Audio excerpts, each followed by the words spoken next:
atau murai di dahan dan koko ayam di kandang, dunia ini penuh dengan berbagai macam kesibukan. Sejak dari petani yang turun ke ladang, pedagang yang berangkat ke pasar, pelajar yang menuju sekolah, sampai kepada pegawai yang berangkat ke kantor, seluruhnya tidak lain untuk mencari sesuatu yang bernama bahagia. Setiap orang menginginkan kebahagiaan, dan tidak seorang pun menginginkan kesengsaraan dalam kehidupan ini. Namun nyatanya tidak setiap orang yang ingin bahagia mengetahui jalan yang harus ditempuhnya untuk sampai kepada kebahagiaan itu. Maka pada kesempatan pertemuan kali ini, saya ingin menyampaikan sebuah hadis dari junjungan kita baginda Nabi besar Muhammad sallallahu alaihi wasallam yang termuat dalam kitab Mukhtarul Ahadits An-Nabawiyah, di mana beliau bersabda, arba'un min sa'adatil mar'i. Ada 4 perkara yang merupakan tanda dari orang bahagia. Saya mau tanya, di antara saudara-saudara yang hadir di sini, apa ada yang kepengen jadi orang sengsara? Ya. Seluruhnya tentu ingin mendapatkan kebahagiaan. Maka menurut resep dari Nabi kita, tanda orang bahagia itu 4. Jadi kalau saudara ingin bahagia, harus mempunyai 4 perkara ini. Yang pertama, orang bahagia itu kata Nabi, darun wasi'un. Punya rumah biar bagus asal gede. Enak ngaturnya, daripada sudah punya rumah kecil adanya di pinggir kali, gubuk, kalau hujan bocor, miring lagi, kiamat. Loh, kalau gitu Islam materialis dong. Hadis ini boleh diartikan dengan makna hakiki, arti yang sebenarnya, boleh diartikan dengan makna majazi, arti kiasan. Kalau dia diartikan dengan arti kias, maka yang dimaksud darun wasi'un ay qalbun wasi'un. Rumah yang luas tidak lain daripada hati yang lapang. Karena di situ kunci kebahagiaan yang sebenarnya. Walaupun kita cuma tinggal di petak berukuran 2 kali 3 meter, kalau hati kita luas rasanya rumah itu. Tapi biar rumah kita halamannya saja puluhan ribu hektar, ada kolam renangnya, kamar tidurnya tidak lagi terhitung. Kalau hati yang menempati rumah itu sempit, maka akan terasa sempit jugalah rumah itu. Tempat bergantungnya tidak lain adalah hati. Marilah kita mencoba melihat berbagai pandangan orang tentang bahagia ini. Ada orang menyangka bahwa bahagia itu kalau dia mendapatkan harta yang sebanyak-banyaknya. Siapa yang banyak harta, dialah raja. Apa yang dia mau, seluruhnya bisa dibeli. Keamanannya, dia bisa menyewa petugas. Seluruh fasilitas untuk menyenangkan kehidupannya bisa dibeli. Pendeknya, hartalah segala-galanya dalam kehidupan. Sampai ada pepatah mengatakan, innad darahima fil amakini kulliha taksur rijala mahabatan wa jalala. Sesungguhnya harta, dinar, dirham, uang di mana-mana selalu bikin hebat orang yang memilikinya. Coba lihat, orang yang punya duit sama yang enggak punya duit, jangan gaya hidupnya, gaya jalannya aja lain.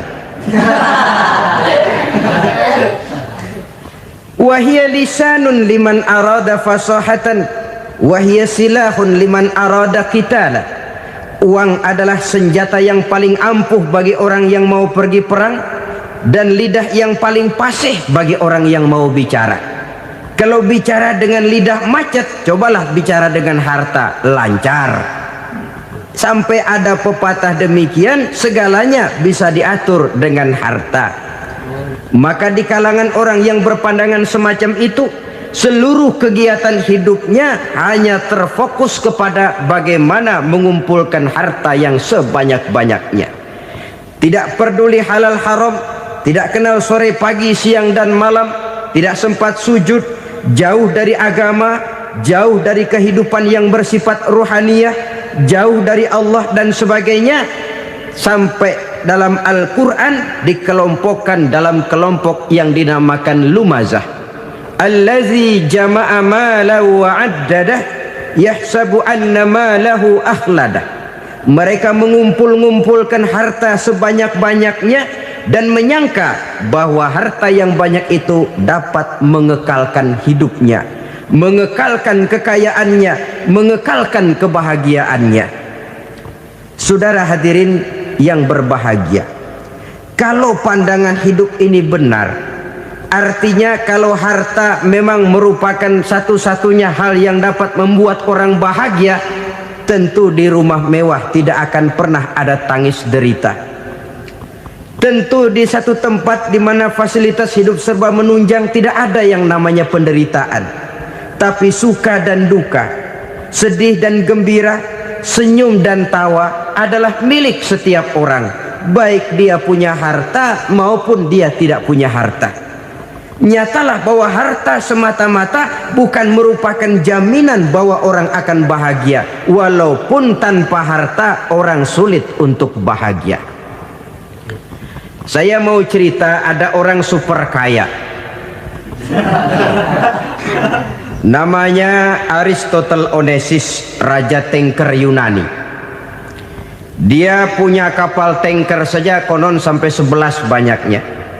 Punya perusahaan penerbangan yang disebut Olympic Airlines.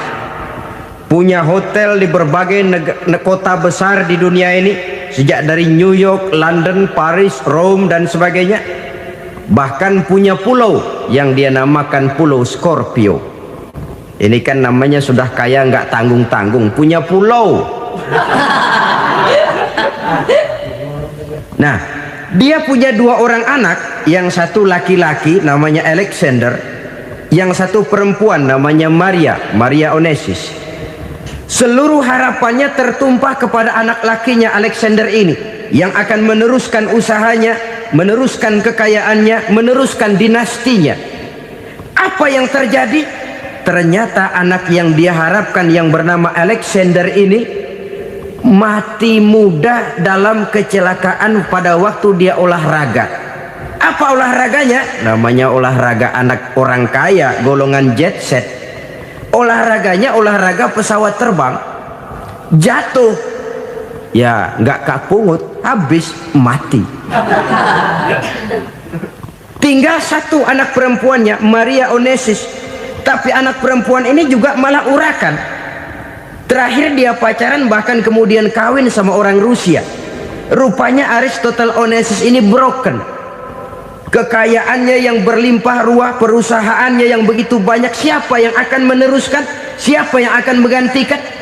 Sampai kemudian dia mengurung diri di Pulau Scorpio dan mati di sana secara mengenaskan.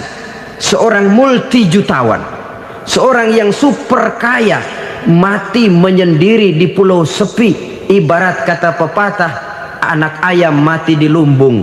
Bukan kekurangan makanan, keurugan makanan. Begitu kehidupan Aristotle Onesius. Dan banyak orang-orang yang sudah demikian kaya sampai dibingungkan oleh kekayaannya sendiri. Telusurilah kehidupan David Rockefeller misalnya, Henry Ford misalnya, Adnan Khashoggi misalnya.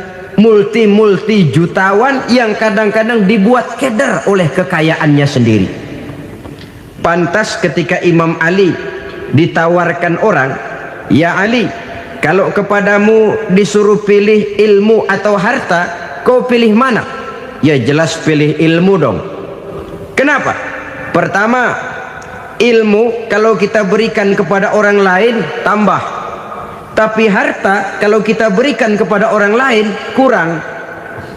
Saudara punya uang 10.000, dibagi orang 5.000, jelas uang saudara berkurang.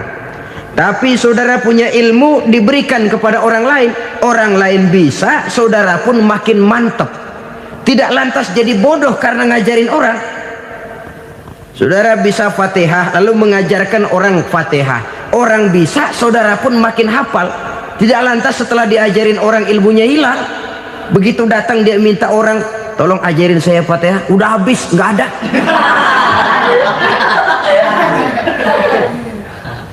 Yang kedua kata Imam Ali, ilmu menjaga kita. Kalau harta, kita yang harus jaga. Makin banyak ilmu, makin terpelihara diri seharusnya. Tetapi makin banyak harta, makin bingung kita jaganya. Sampai kadang-kadang kalau perlu seluruh keliling rumah dipasangi alarm. Belum cukup disewakan anjing besar-besar, pasang di depan pintu, awas anjing galak. Masih belum cukup juga, cari centeng tukang-tukang kepruk jaga rumah. Masih terasa belum aman, padahal rumahnya dikelilingi tembok besar. Di balik tembok ada pintu-pintunya tebal. Di balik pintu itu terbuka masuk kamar, kamar pun ada pintunya, pintunya pun kuat. Masuk ke dalam kamar ada lemari, lemarinya pun pintunya kuat, dikunci, kuncinya pun kuat. Tapi terhadap seluruhnya yang timbul cuma sekedar was-was saja. Kesimpulannya sekali lagi, tanpa harta orang memang sulit untuk bahagia. Tapi harta semata-mata tidak merupakan jaminan orang akan bahagia. Dengan hati yang luas, itu modal utama untuk mencapai kebahagiaan hidup. Orang yang hatinya luas, saudara-saudara, punya hati yang lapang, melihat kenyataan hidup ini, dia bersyukur senantiasa kepada Allah. Lantas tidak timbul hasud dan iri hatinya. Oleh karena itu jiwanya selalu lapang. Kalau tidak, cupik hati namanya, dangkal pandangan, tidak senang melihat orang lain dapat nikmat, dan itu sering dijadikan contoh. Kalau orang yang lapang dada, dia lihat tetangganya beli TV baru, dia berkata, alhamdulillah ya, tetangga kita beli TV, mudah-mudahan kita bisa ikut nonton. Lapang dadanya. Tapi orang yang sempit hati, lihat tetangga beli televisi, meriang. Enggak diapa-apain, meriang. Besoknya dengar tetangga beli motor, makin sakit, ke rumah sakit. Lalu di rumah sakit dengar tetangganya beli mobil, mati. Disiksa oleh perasaannya sendiri. Orang kalau hati sudah sempit dalam hidup, kemanapun dia pergi, sempit rasanya medan kehidupannya. Kemudian kita melihat juga ada orang yang menilai bahwa bahagia itu katanya kalau punya kedudukan yang tinggi, pangkat yang agung, wibawa yang besar. Mungkin betul, tapi mungkin juga tidak. Bergantung kepada hati orang yang punya pangkat itu. Sama dengan harta tadi. Harta akan membawa bahagia kalau dia jatuh ke tangan orang yang berhati lapang. Tapi harta akan jadi bencana kalau jatuh ke tangan hati orang yang sempit. Pangkat akan membawa bahaya kalau jatuh di tangan hati orang yang sempit. Lebih dari itu, kenyataan mengajarkan kepada kita bahwa ternyata pangkat dan jabatan tidak selamanya memberikan kebahagiaan dalam kehidupan. Bahkan resikonya kelewat besar. Beberapa bukti kita bisa ambil dari para pemimpin dunia yang menjadi korban lantaran pangkat dan jabatan yang disandangnya. Saudara ingat Presiden Abraham Lincoln dan John Kennedy dari Amerika? Dibunuh orang. Park Chung-hee dari Korea Selatan, Ziaur Rahman dari Bangladesh, Anwar Sadat dari Mesir, terakhir Indira Gandhi dari India, menjadi korban dari pangkat dan jabatan yang disandangnya dari orang-orang yang tidak senang dia memegang jabatan itu. Dia akan mudah mengundang bencana, sehingga pantas kalau seorang presiden terkemuka Amerika, Harry Truman namanya, dia mengatakan jabatan presiden itu, kata dia, seperti orang nunggang macan, naik macan. Harus kita taiki, kalau enggak dia bakal nerekam kita, ngeri katanya. Adapun orang yang hatinya lapang, kalau dia menerima pangkat dan jabatan, dianggapnya itu satu kesempatan untuk berbuat baik. Tapi orang yang berhati sempit, menerima pangkat dan jabatan, bukan kadang-kadang menerima, malah berusaha setengah mati mencapai dengan segala cara. Kalau perlu jilat atas, jilat atas. Jadi golongan sumuhun dawu. Jadi kelompok kulon nuwun, yes sir, yang kerjanya cuma oke bos. Kalau perlu jilat atas, jilat atas. Kalau perlu injak yang bawah, injak yang bawah. Perlu sikut kiri kanan, sikut kiri kanan. Yang penting pangkat dapat, jabatan dapat. Orang yang semacam ini, kalau sudah mempunyai pangkat dan jabatan, biasanya dia tidak menganggap itu sebagai amanah, tidak menganggap sebagai kesempatan berbuat baik, tapi malah kesempatan untuk memperturutkan hawa nafsunya yang dilatar belakangi oleh kesempitan hatinya tadi. Apalagi kalau orang memperoleh pangkat karena banyak mengeluarkan uang, seakan-akan pangkat dan jabatan itu sekarang macam proyek pakai tender. Siapa yang berani bayar segini naik, nggak berani minggir. Padahal logikanya, kalau orang mencapai satu jabatan karena banyak mengeluarkan uang, hampir bisa dipastikan bahwa setelah jabatan itu dia pegang, langkah pertama yang akan dilakukannya ialah berusaha bagaimana uang yang dia keluarkan supaya kembali. Ya paling kurang pulang modal dulu dong. Soal mikirin rakyat soal nanti, tapi ini modal harus pulang. Itu celakanya kalau orang memperoleh pangkat dan jabatan cuma karena banyak mengeluarkan uang. Jarang orang yang mempunyai keyakinan dan pandangan bahwa pangkat dan jabatan merupakan amanah. Jadi sekali lagi, pangkat dan jabatan mungkin saja membawa kebahagiaan kalau jatuh ke tangan orang yang berhati lapang. Tapi bisa jadi bencana kalau dia jatuh ke tangan orang yang mempunyai hati yang sempit. Dan lagi-lagi stresnya hati yang lapang. Lalu sebagian orang, saudara, ada yang berpandangan katanya bahagia itu kalau jadi orang terkenal, mempunyai popularitas, menjadi idola di kalangan remaja, di kalangan orang tua, di segala lapisan masyarakat. Padahal makin populer orang makin terikat dia. Ya kalau macam kita ini kan nggak punya nama, nggak populer, tengah malam buta mau nongkrong di warung Tegal aman. Tapi pangkat, jabatan, kedudukan, popularitas menyebabkan kita diikat dengan berbagai macam peraturan. Cuma mandi sama ke WC saja yang nggak dikawal.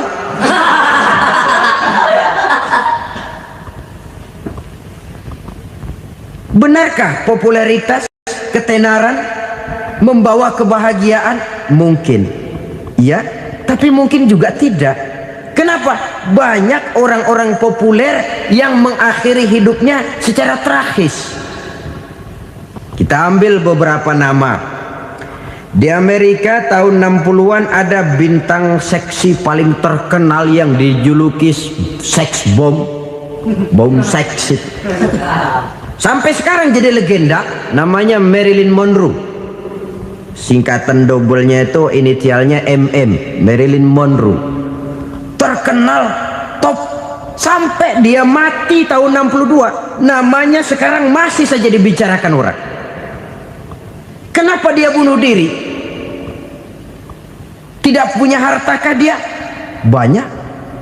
Kurang populerkah dia? Seluruh dunia mengenalnya. Sejak rakyat kecil sampai pejabat tinggi dia punya hubungan. Kenapa? Jenuh. Dia terlahir dalam keadaan yatim. Setelah itu tidak lama dia berangkat remaja, ibunya meninggal. Pindah dari wanita asuh ke wanita asuh sampai 12 orang ibu angkatnya. Dan kekecewaan yang paling parah, setiap laki-laki yang dekat dengannya hanya seperti kapal berlabuh.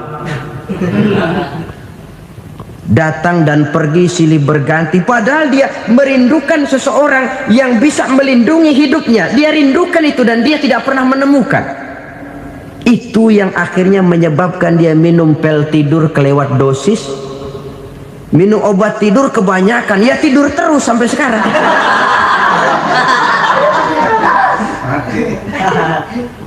Dia mengakui, saya telah memiliki ketenaran, tapi saya tidak pernah hidup dalam ketenaran itu. Saya pandai main sandiwara, tapi saya ingin hidup dalam alam yang real sebagaimana umumnya orang. Itu yang dia rindukan. Menyusul jejak yang namanya Marilyn Monroe ini, Billie Holiday, saudara kenal tentu, di rumah sakit dirawat. Dia juga minum obat overdosis, mati lagi. Jimi Hendrix minum obat tidur overdosis kelewat batas, mati lagi. Lalu yang menghanyutkan diri di danau, Janis Joplin dan Brian Jones, ini orang-orang populer, orang-orang terkemuka yang mengakhiri hidup secara tragis, bukan karena tidak terkenal, mungkin karena sudah saking terkenalnya. Contoh paling belakangan, Bruce Lee. Wah, ini tukang-tukang kepruk tentu kenal siapa dia. Sampai sekarang pun tabir kematiannya masih merupakan misteri. Dan yang masih hidup juga menunjukkan gejala yang aneh. Michael Jackson, rumahnya di Beverly Hills itu dijaga sedemikian rupa, dan dia selalu curiga kepada setiap makanan harus steril, bersih dari segala macam kimia. Kemana dia pergi, itu tukang-tukang kepruk sudah selalu menjaga dan mengawal, dan dia seakan takut menunjukkan mukanya yang asli. Hingga kalau tampil ke tengah di luar show, dia kadang memakai pakaian yang tidak menunjukkan dia yang sebenarnya, takut dikenali orang. Ternyata popularitas sering jadi momok yang meracuni kehidupan manusia.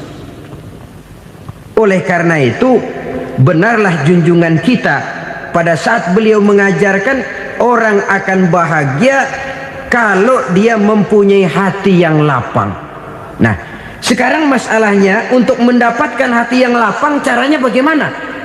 Kita kembali kepada konsep Quran. Allah mengajarkan, ala inna bi dzikrillahi tatmainnul qulub. Ketahuilah bahwa dengan banyak mengingat Allah, hati akan tenang, jiwa akan lapang. Dengan kata lain, dekat dengan agama, merasakan kehadiran Allah dekat dalam hidup, itu muara pertama untuk mencapai hati yang lapang.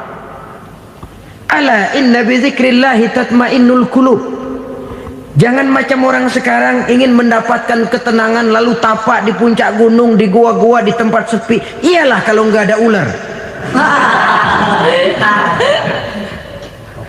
Kalau tergigit ular berbisa, ketenangan belum, mati jelas itu. Islam positif untuk mendapatkan ketenangan. Ala inna bi dzikrillahi tatmainnul qulubi. Bahwa ketahuilah bahwa dengan banyak mengingat Allah, hati akan tenang, jiwa akan lapang, nuansa pikiran akan luas. Karena yang namanya bahagia ada dimanapun manusia berada. Di kampung ada bahagia, di kota ada bahagia, di ngarai, di lembah, di gunung, di hutan, di lautan, di angkasa luar, dimanapun bahagia itu ada kalau kita bermodalkan hati yang lapang ini. Dan hati akan lapang kalau kita dekat dengan agama. Dekat dengan harta buat sementara hati mungkin tenang, tapi ketenangan yang relatif dan temporer. Apalagi orang tiap kali tambah harta, tiap kali tambah rencana. Itu wajar. Mungkin sebelumnya saudara berpikir, kalau punya duit 5.000 enak nih. Begitu punya duit 5.000, aduh sayang kalau 10.000 aja. Tiap kali tambah harta, tiap kali lain rencana. Makin banyak rencana, makin menjauhkan kita dari yang namanya ketenangan. Padahal ketenangan merupakan unsur utama untuk mencapai bahagia. Dan ketenangan itu bermuara dalam hati manusia. Tengoklah kehidupan ini. Orang yang banyak harta dengan orang miskin, Berbedakah rasa sakit yang mereka tanggungkan? Rasanya tidak. Walaupun si kaya tidur di kasur empuk berselimutkan sutra mahal, sementara si miskin meringkuk di balai bambu yang keras dan kasar. Apabila maut datang, dia juga tidak pernah pilih bulu. Maut datang menjemput si kaya di singgasana keemasannya, dikelilingi oleh para pengasuh, dayang dan inang serta para pengawal. Dan maut pun datang menjemput si miskin papa, sehingga ia tergelepar di tepian jalan. Kedua-duanya bernama mati. Kalau nyata bahwa sakit yang ditanggung si kaya tidak beda dengan sakit yang ditanggung si miskin, bukan harta semata yang membuat orang bahagia.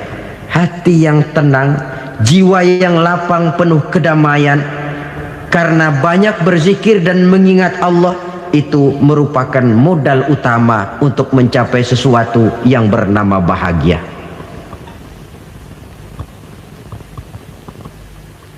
Saudara hadirin yang saya hormati, inilah yang pertama dari 4 ciri yang digambarkan oleh Nabi tentang tanda-tanda orang bahagia. Dan harus berangkat dari yang pertama ini, hati yang lapang. Ini yang harus kita miliki lebih dahulu, baru nanti akan menyusul kepada poin yang ketiga, kedua dan selanjutnya. Sebab kalau hati sudah terisi dengan jiwa yang lapang, seluruh persoalan insya Allah akan bisa kita atasi dengan sebagaimana mestinya. Yang kedua sekarang, tanda orang bahagia menurut baginda Nabi, markabun syariah. Orang bahagia itu, kata beliau, punya kendaraan biar cepat asal lancar. Artinya kemana dia mau pergi mudah. Apa maksud hadis ini? Kalau kita kaji lebih dalam, kendaraan itu kan alat transportasi. Transportasi tidak lain adalah usaha memudahkan komunikasi. Pindah dari situ kepada teori bahwa manusia adalah zon political, makhluk bermasyarakat yang tidak bisa memenuhi kebutuhan hidupnya secara sendirian. Kita memerlukan keberadaan orang lain dalam kehidupan ini. Untuk memakai baju saja kita sudah perlukan petani yang tanam kapas, pabrik yang memintal kapas jadi benang, pabrik yang menenun benang jadi kain, sampai kepada mesin jahit, sampai kepada tukang jahit. Itu cuma untuk memakai pakaian saja. Tidak seorang pun di antara kita yang sanggup memenuhi kebutuhan hidupnya secara sendiri. Kita perlu orang lain. Maka kebebasan dalam arti mutlak, kebebasan tanpa batas, itu tidak mungkin ada dalam kehidupan. Karena kita mengadakan yang disebut interaksi sosial. Setiap kegiatan kita tentu melibatkan orang lain.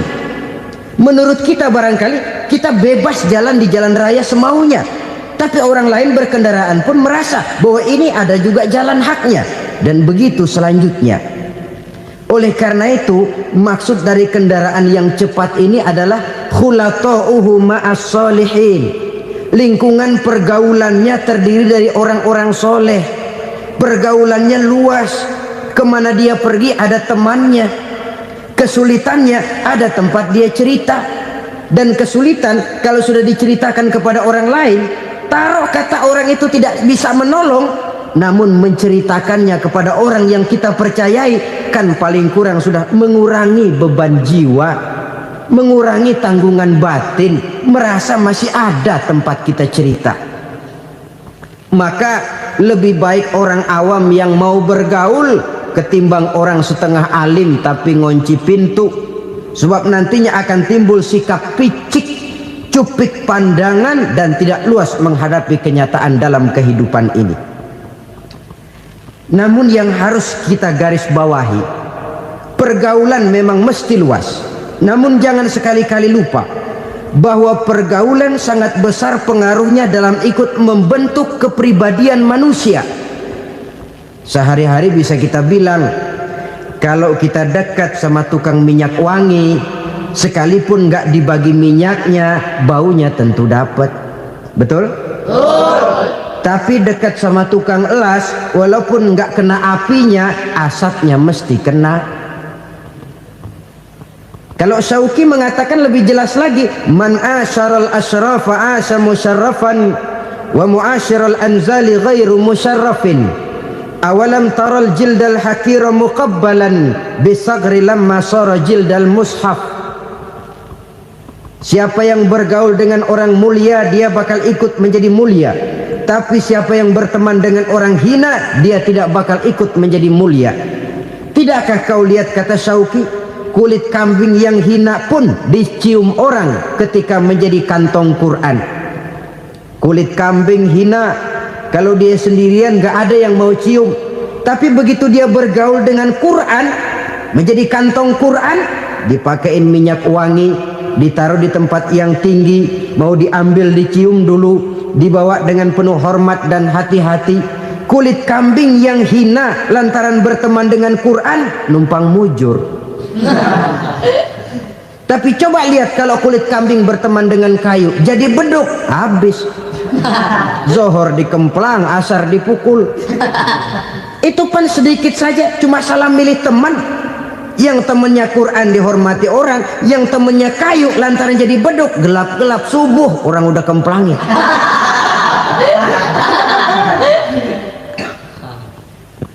Maka terutama kepada adik-adik remaja yang masih mencari identitas diri, yang ibarat kaset masih kaset kosong, mudah diisi oleh apapun, pandai-pandailah memilih teman dalam bergaul. Karena banyak orang yang tadinya baik-baik, ketika terseret dalam pergaulan dengan orang yang tidak baik, kebaikannya menjadi lentur dan luntur. Tapi berapa banyak bajingan-bajingan tengik, orang-orang yang berlumur noda dan dosa, tiap hari melakukan maksiat, namun bergaul dengan orang yang baik-baik, pada akhirnya sedikit demi sedikit beringsut dan berangsur dia terbiasa mengikuti kebaikan-kebaikan. Saya tekankan ini kepada remaja karena mereka masih mencari identitas diri. Apa yang mereka lihat mereka mau, apa yang mereka dengar mereka ingin tahu. Coba lihat kehidupan remaja. Pulang nonton film Rambo, pengen jadi Rambo, gagah, maunya belekai melulu. Pulang nonton film Superman, pengen bisa terbang. Pulang nonton India, nyanyi melulu. Wajar, mereka masih mencari identitas diri. Saya ini sebenarnya siapa? Lingkungan, pergaulan akan membentuk itu.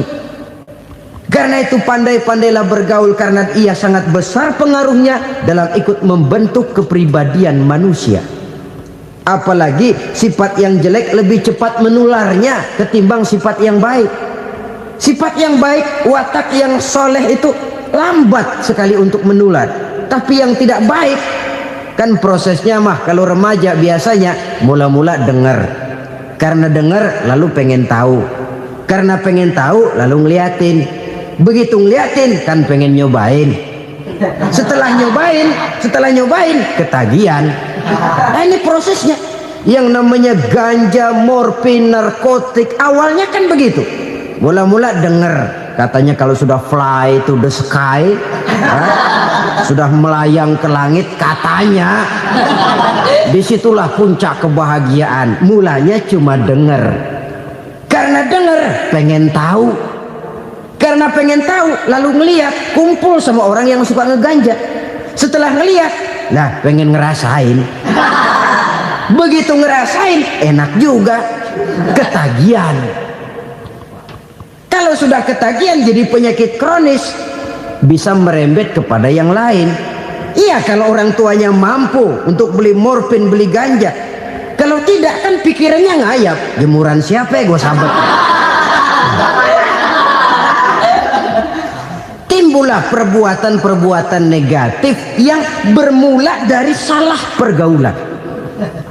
Apalagi buat adik-adik remaja yang tinggal di kota-kota besar, yang pengaruh budaya, pengaruh kesenian, pengaruh struktur kehidupan yang nampak makin individualistis, di mana persaingan tajam, tensi ekonomi tinggi, orang mudah mengalami stres.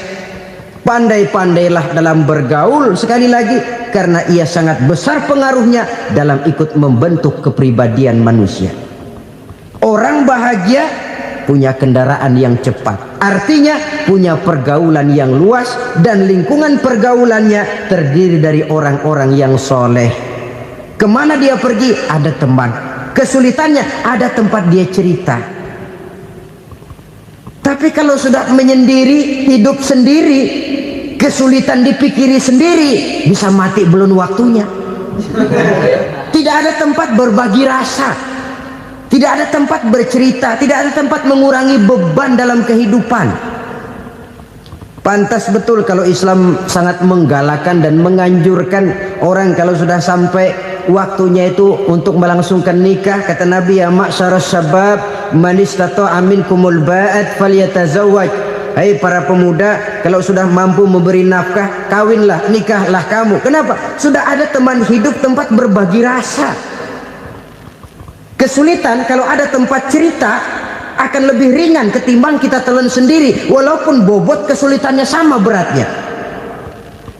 Saudara-saudara kaum muslimin rahimakumullah, inilah ciri yang kedua, punya kendaraan biar cepat asal lancar. Kemana kita mau pergi gampang. Dengan kata lain, setelah hati yang luas, pergaulan yang luas. Dua. Yang ketiga sekarang, tanda orang bahagia itu menurut Nabi, misbahun mudhi'un, punya lampu yang terang. Oh, itu enggak problem. Sekarang sudah zamannya listrik masuk desa, Pak. Lampu sudah terang semua. Betul, kalau itu yang dimaksud. Tapi tidak cuma itu. Karena lampu yang dimaksud di sini, lampu yang akan menerangi seluruh perjalanan hidup. Dan perjalanan hidup itu sudah dimulai sejak kita terlahir ke alam ini, sampai masuk ke alam barzah, kumpul di padang mahsyar, sampai ke akhirat. Lampu yang menerangi itu yang diperlukan. Kalau lampu, katakanlah yang paling top sekarang kan lampu jenis Mercury. Taruhlah itu di rumah kita, dia cuma menerangi rumah kita, menerangi hati pun tidak sanggup. Bila kita masuk ke alam barzah, alam kubur, sanggupkah si Mercury yang begitu terang menerangi alam barzah kita? Tidak sanggup lagi. Sanggupkah lampu yang ratusan watt, bahkan puluhan ribu watt menerangi kehidupan di padang mahsyar? Tidak akan sanggup lagi. Kalau demikian, yang dimaksud lampu yang terang di sini apa? Tidak lain amal soleh, kebajikan yang kita lakukan dalam hidup. Itu yang akan jadi lampu penerang. Di dunia nama kita akan terang, jasad kita boleh hancur terkubur tanah, tapi nama kita akan dikenang orang. Begitulah kalau orang meninggalkan kebajikan dalam hidup seperti sekarang. Ribuan orang tiap saat berziarah ke kubur Imam Syafi'i, ke kubur Imam Malik, ke kubur Imam Ghazali, ke kubur orang yang baik-baik, orang yang soleh-soleh. Kebajikannya yang ditinggalkan, yang mengukir namanya dengan tinta emas. Sehingga saudara sudah terbaring di alam kubur, orang lewat, Allah, ini kuburannya Fulan bin Fulan, dulu ini kebaikannya Masya Allah, saya ikut merasakan. Mari kita mampir sebentar, kita Fatihah, mohon disampaikan Allah pahalanya kepada almarhum. Al-Fatihah. Itu kalau orang baik-baik. Lalu saudara tanya, Pak, orang mati dikirimin Fatihah apa nyampe pahalanya? Saya jawab, kalau saudara nggak percaya, mati dulu dah. Nanti saya Fatihain, tungguin di sana, umpama nggak sampai balik lagi kemari. Sekarang ini kan maunya otak-otakan saja, kalau nggak masuk otak nggak percaya. Padahal alam gaib itu nggak bisa diotak-otakin. Sama saja dengan saudara pernah dengar cerita kapal Tampo Mas tenggelam kan? Pernah nggak? Di mana? Di Laut Masalembo. Begitu ke Tampo Mas tenggelam, ratusan penumpang itu terjun ke laut, dipermainkan gelombang, berjuang menghadapi maut itu. Orang lagi timbul tenggelam di lautan, dihantam ombak, kita tengokin pakai helikopter. Pak, lagi timbul tenggelam ya? Iya, tolongin. Jangan khawatir Pak, nih saya kirim intan Pak, harganya 10 juta. Kira-kira orang yang timbul tenggelam di laut seneng nggak? Kan mahal toh intan 10 juta. Kenapa dia nggak senang? Karena intan 10 juta dalam kondisi seperti itu tidak sanggup menyelamatkan dia. Dia akan girang kalau dikirimin ban mobil bekas, dikirimin papan terentang atau bambu. Intan yang 10 juta dia nggak girang, ban mobil bekas yang 1000 perak tuh pegang, itu yang dia girang betul. Inilah sebabnya Nabi berkata, mal mayyitu fi qabrihi illa kal ghariqil mutaghawwis. Orang yang meninggal di alam kuburnya seperti orang timbul tenggelam di lautan. Yantaziru da'watan min ahli, menunggu doa dari keluarganya yang masih hidup. Duh, bapak saya sudah meninggal, saya sayang benar sama dia. Kirimin kulkas ke kuburannya Itu sama saja dengan tadi orang tenggelam di lautan dikirimi intan yang harganya 10 juta, ndak sampai. Begitulah kalau kebajikan yang kita tinggalkan dalam hidup, sudah mati pun kubur kita masih diziarahi orang. Tapi kalau jahat yang kita tinggalkan, boro-boro lah orang mau doa lewat dekat kuburan kita juga serem. Tuh bajingan dulu mati dipendem di situ tuh. Jangan lewat situ, ntar kesurupan, jangan. Lewat saja orang ngeri. Konon lagi membacakan Fatihah dan mengirimkan doa. Hidup pada hakikatnya adalah kesempatan untuk berbuat baik. Maka sekali kesempatan itu diberikan, manfaatkan dengan sebaiknya. Sebab kesempatan kedua tidak akan pernah ada. Kesempatan berbuat baik di sini, di akhirat sudah pembalasan namanya. Sekali kesempatan itu dicabut, dia tidak akan pernah dikembalikan lagi. Kata Iqbal, hidup tidak mundur ke belakang, Bung. Berhenti diinjak orang, mundur hancur. Tidak ada kata mundur dalam hidup ini. Berhenti diinjak orang, mundur kecebur. Tidak ada kata lain, harus maju dalam kehidupan dalam artian yang positif. Hidup adalah kesempatan untuk mengumpulkan kebajikan yang sebanyak-banyaknya. Di situ nilai daripada manusia. Sekarang ini memang nggak kelihatan kok, orang yang banyak pahala sama yang banyak dosa nggak kelihatan kok. Barangkali kalau habis bikin dosa palanya pada benjol, mungkin orang takut sama dosa. Tapi sekarang sama saja, orang yang banyak dosa dengan yang nggak banyak dosa jalan bareng dari belakang, sama, nggak kelihatan beda. Tapi ada waktunya di mana pahala memegang peranan, di mana dosa diperlihatkan. Sama saja kalau kita bawa mobil siang, lampu kan nggak begitu berfungsi. Apa lalu bilang, alah ini lampu berat-beratin, copot-copotin aja dah. Masya Allah, sangat luar biasa kajian yang sudah disampaikan oleh guru kita Al-Maqrullah Kiai Haji Zainuddin MZ. Sahabat beriman yang dimuliakan Allah, tetaplah di channel ini karena kajian ini belum selesai dan masih banyak lagi hal-hal menarik yang akan disampaikan beliau. Tetaplah di channel ini dan mari kita lanjutkan kembali. Selamat mendengarkan. Tidak perlu begitu, kenapa? Pada satu saat malam senja akan datang.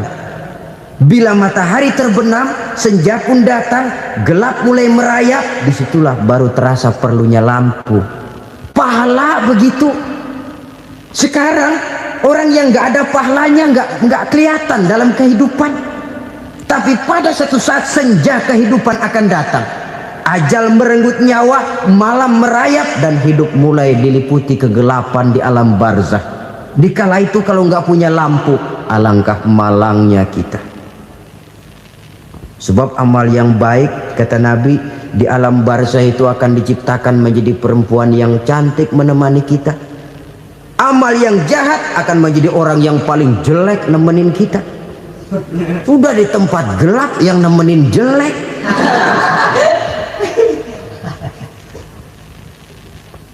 Kaum muslimin rahimakumullah. Kalau demikian masalahnya, tergantunglah kita pandai memanfaatkan waktu. Al-waktu kasayf, waktu itu cepat sekali. Yang namanya waktu itu tahu-tahu. udah tahun 87. Tahu-tahu udah begitu. Tahu-tahu yang kemarin anak-anak sekarang udah pada punya anak.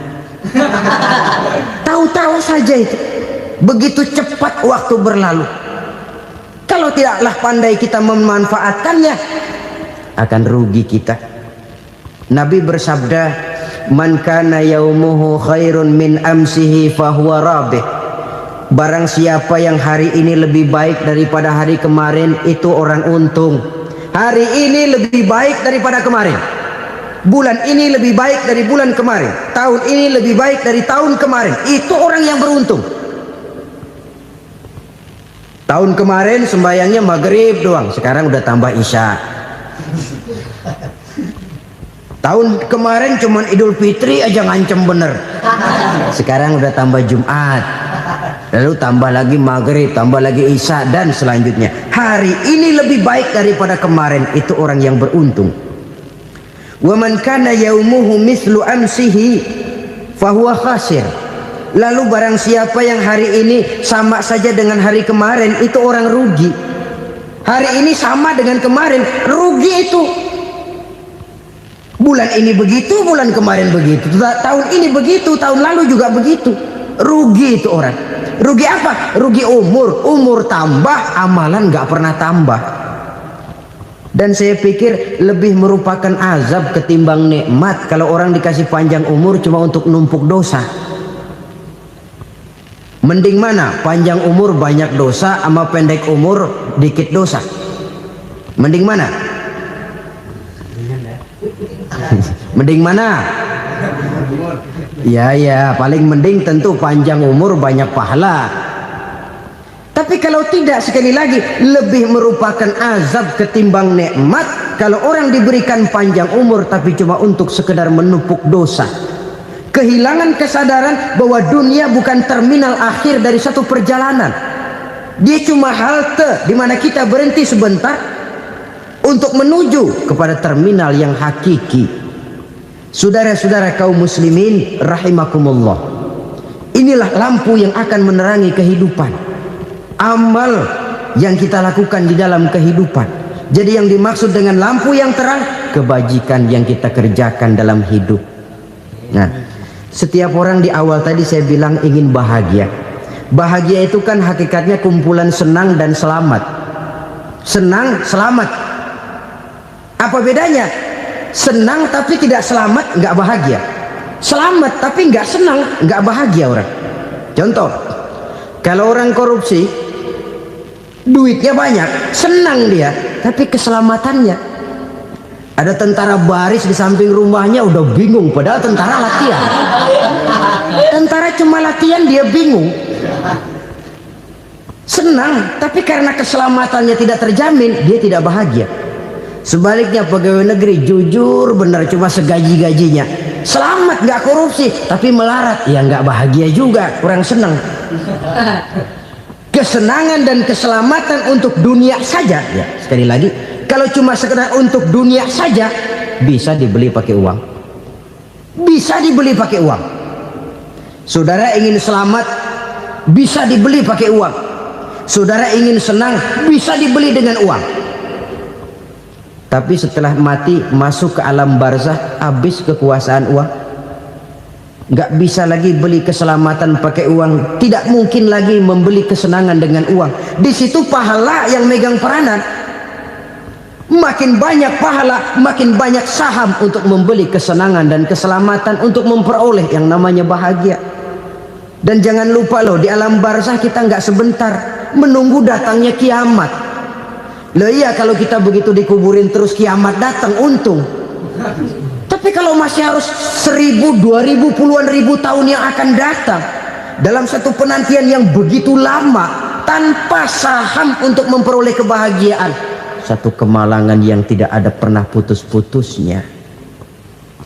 Janganlah tergelincir oleh kebahagiaan sebentar yang menipu dengan mengorbankan kebahagiaan hakiki yang berjangka panjang.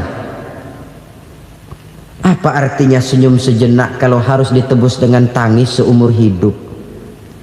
Biarlah kita minum jamu, pahit memang, getir memang, tapi kan besok badan sehat. daripada sekarang minum sirup. Manis memang, enak memang, tapi bibir pada jontor besok. Sirawan, batuk, nggak karu-karuan. Banyak orang tertipu oleh kesenangan yang sebentar, padahal laisa kullu ma yalma'u zahaban. Belum tentu semua yang berkilat itu emas, belum tentu semua yang gemerlap itu intan.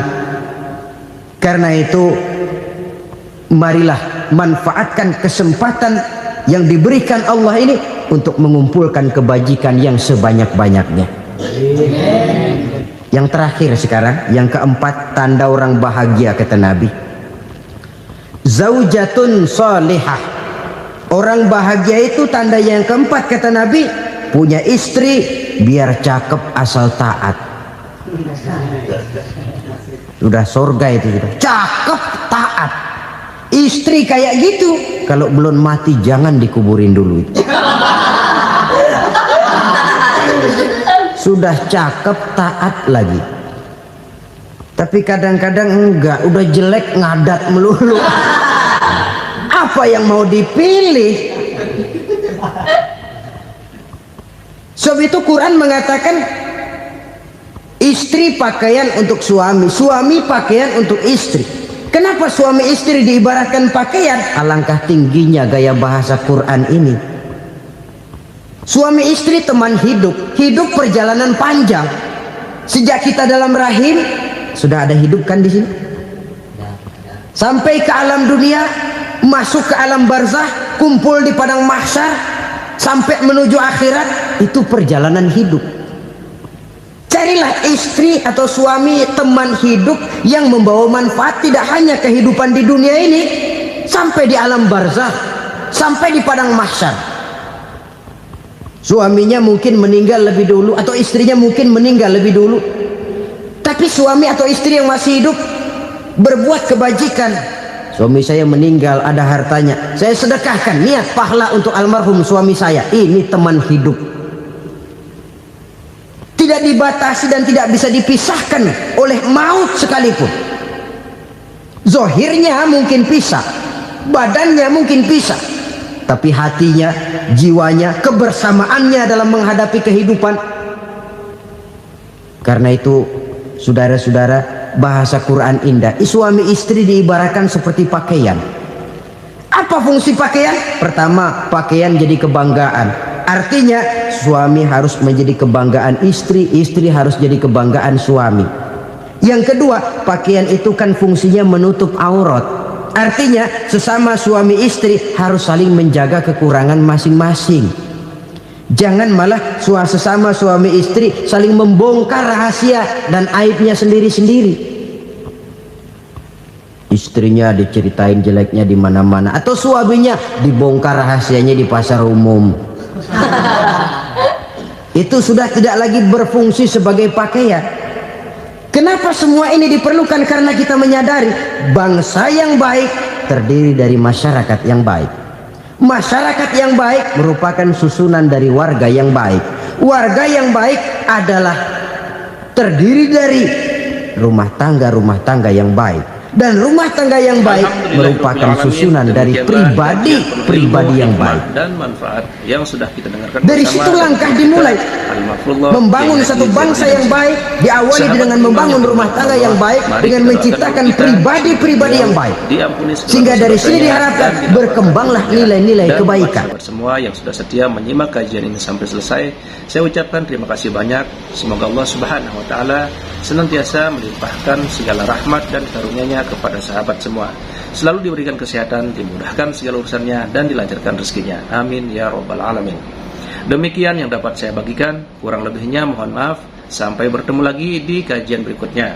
Wabillahi taufiq wal hidayah wa ridha wal inayah. Wassalamualaikum warahmatullahi wabarakatuh.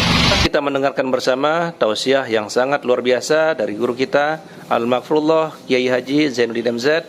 Sekarang mari kita lanjutkan aktivitas kita masing-masing.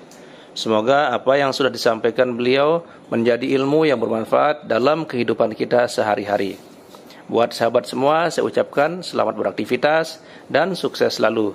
Sampai bertemu lagi di kajian berikutnya. Wabillahi taufiq wal hidayah wa ridha wal inayah. Wassalamualaikum warahmatullahi wabarakatuh. Bismillahirrahmanirrahim. Assalamualaikum warahmatullahi wabarakatuh. Alhamdulillahirrabbilalamin. Wassalatu wassalamu ala asyrafil anbiya wal mursalin Sayyidina Muhammadin wa ala alihi wa sahbihi ajma'in, amma ba'du. Sahabat beriman yang dirahmati Allah, pada kesempatan yang berbahagia ini, mari sejenak kita luangkan waktu kita untuk bersama-sama menyimak tausiah fenomenal dari guru kita Al-Makrullah Kiai Haji Zainuddin MZ. Tentunya banyak sekali ilmu, hikmah, dan manfaat yang bisa kita jadikan pelajaran dalam kehidupan kita sehari-hari. Berikut ini mari kita simak bersama isi kajian beliau. Selamat mendengar. Bapak-bapak, ibu-ibu, saudara-saudara kaum muslimin rahimakumullah.